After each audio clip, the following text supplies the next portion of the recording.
Alors, il faut savoir au départ que c'est une démarche qui sort effectivement un petit peu des analyses traditionnelles sur cette question relative à Hiroshima. J'ai moi-même publié plusieurs travaux sur Hiroshima. Et en l'occurrence, ce travail, à l'origine, n'avait pas vocation à être publié. C'est un travail que l'on fait pour soi-même, c'est un travail que l'on fait pour ses proches, c'est un travail que l'on fait pour laisser derrière soi ce qui reste quelque part un souvenir de ces recherches. Et puis c'est surtout l'occasion de revenir sur toutes ces démarches qui ont été entreprises pendant plusieurs années pour travailler sur la question de Hiroshima. Donc c'est une démarche très particulière et qui effectivement nous livre un travail qui n'a pas grand-chose à voir avec ce que j'ai eu, moi, l'habitude d'écrire sur cette question et puis ce que l'on a l'habitude de lire sur cette question. L'idée est vraiment de voir comment est-ce qu'un chercheur se retrouve face à un sujet de recherche aussi important en l'occurrence que Hiroshima, mais je pense qu'on peut l'appliquer dans une multitude d'autres cas. C'est l'occasion aussi de pratiquer ce que l'on appelle généralement l'égo-histoire, hein, donc voir quel est son degré d'implication sur un sujet historique, et puis par conséquent aussi le procédé de recherche, la manière avec laquelle on va évoluer dans un environnement que l'on ne connaît pas du tout au départ et puis que l'on apprend à comprendre au point d'être qualifié parfois à tort d'expert sur la question. Bref, c'est toute une démarche de recherche qui personnellement m'a beaucoup intéressé et qui je pense peut être intéressante à la fois à ceux qui s'intéressent à ce sujet, mais aussi et peut-être surtout à tous ceux qui se lancent dans de vastes, très laborieux et presque sacerdotaux projets de recherche. Alors c'est effectivement à la fois la difficulté et la spécificité d'un travail comme celui-ci, c'est de mettre l'accent sur la méthode. La méthode, elle est évidemment éprouvée dans d'autres travaux, mais elle se retrouve aussi dans comment dire, cette manière d'approcher les connaissances, d'en venir aux différentes facettes de ce sujet, hein, c'est-à-dire combiner à la fois les questions d'histoire, de stratégie nucléaire, de relations internationales, connaître un petit peu aussi, bien évidemment, la sociologie du peuple japonais, connaître le fonctionnement des institutions américaines au moment de la prise de décision relative à l'utilisation de la bombe atomique. Bref, une multitude de disciplines. Là encore, on va retrouver toutes ces disciplines dans d'autres sujets, donc il n'y a pas de spécificité Hiroshima, et je le dis d'ailleurs en introduction de ce texte, nous avons tous en nous, ceux qui effectuons des travaux de recherche, des Hiroshima qui nous sont propres.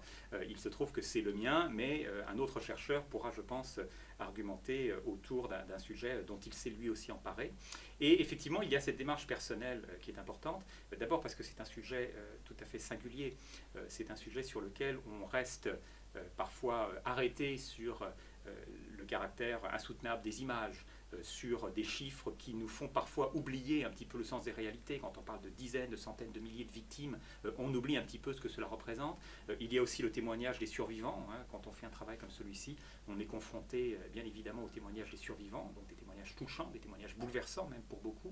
Et il y a donc évidemment une implication personnelle profonde dans ce genre de travail. Et je voulais justement essayer de transmettre à quel point on ne sort pas indemne d'un travail comme celui-ci et à quel point le chercheur non seulement va constamment descendre de sa tour d'ivoire pour essayer de comprendre un petit peu le sens à donner au sujet sur lequel il se planche, mais aussi et peut-être surtout quelles leçons personnelles il va en tirer.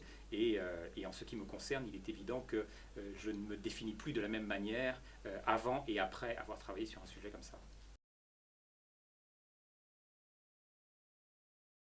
Évidemment, Hiroshima est un référent sur les études nucléaires en général, puisque c'est associé évidemment à Nagasaki 3 jours plus tard, la première et la seule utilisation de l'arme nucléaire dans l'histoire. Cela ouvre évidemment une nouvelle ère dans les relations internationales, cette ère nucléaire dans laquelle nous vivons encore aujourd'hui, et nous sommes constamment, comment dire, à l'épreuve de cette réalité. On le voit avec les essais nucléaires nord-coréens récents, on le voit avec des stratégies de dissuasion qui ne disent pas toujours leur nom, mais qui bien évidemment vont avoir un impact sur des relations comme par exemple les États-Unis et la Russie contemporaine, où on peut parler aussi de l'émergence de la Chine, on peut parler de la singularité de la France avec sa force de frappe. Bref, c'est un sujet qui bien évidemment est central dans les relations internationales, au point même que l'arme nucléaire est devenue l'un des déterminants des relations internationales depuis 1945, pas le seul évidemment, mais un déterminant tout à fait important des relations internationales depuis 1945.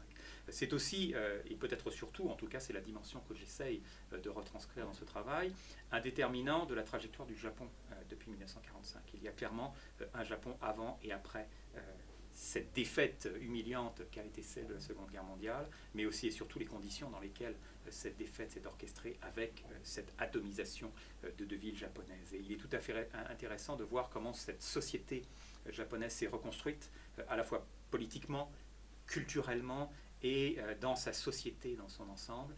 Le poids, l'empreinte de Hiroshima sur le Japon de l'après-guerre, période dans laquelle nous sommes encore aujourd'hui, 70 ans après, est tout à fait considérable. Et il est, je pense, tout à fait intéressant, en étant sur place, en voyant un petit peu quels sont les débats, quelles sont les questions qui sont soulevées par les Japonais, quelle est la peur de la destruction totale, et puis d'un autre côté, les fantômes du nationalisme qui ressurgissent ça et là, et on les voit beaucoup d'ailleurs ces derniers temps, de comprendre ce lien entre toutes ces dynamiques qui sont des dynamiques actuelles, et cet événement tout à fait unique qu'est l'utilisation de la bombe atomique. Alors effectivement, il y a aussi, de manière assez presque intrigante, ce décalage entre les images d'horreur que nous offre Hiroshima en août 1945 et la réalité de la ville aujourd'hui. Cette ville a été, comme toutes les villes japonaises, reconstruite. Pour la petite histoire, il était question au départ qu'elle ne soit jamais reconstruite. On craignait qu'il serait impossible, avant 75 ans, de faire pousser de l'herbe à nouveau sur ce terrain. Ça fait 70 ans, il y a de l'herbe à Hiroshima, donc ça a bien repoussé.